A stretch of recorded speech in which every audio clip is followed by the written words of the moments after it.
I'm looking back on an epic season of camping meals and I'm glad you're here with me. Let's start with breakfast, one of my favorite camping meals of the day.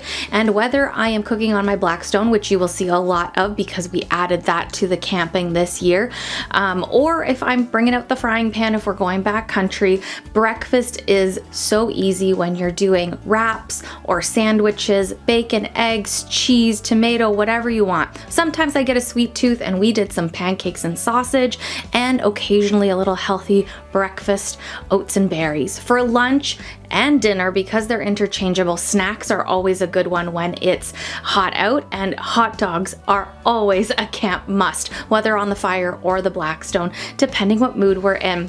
Burgers made an epic appearance this year. Because of the griddle, we were able to do a ton of smash burgers, but we even brought the cast iron pan out and did burgers over the fire as well.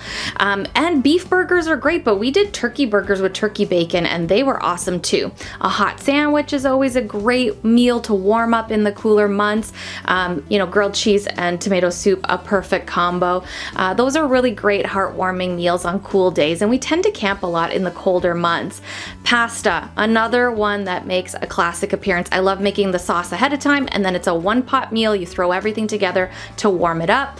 Beans and weenies and toast, and butter chicken has become a staple again in colder months. And a classic chili. I don't have great video of that because it does get dark. We made chicken fajitas this year, which was a nice one, and we treated ourselves a few times to an awesome steak dinner.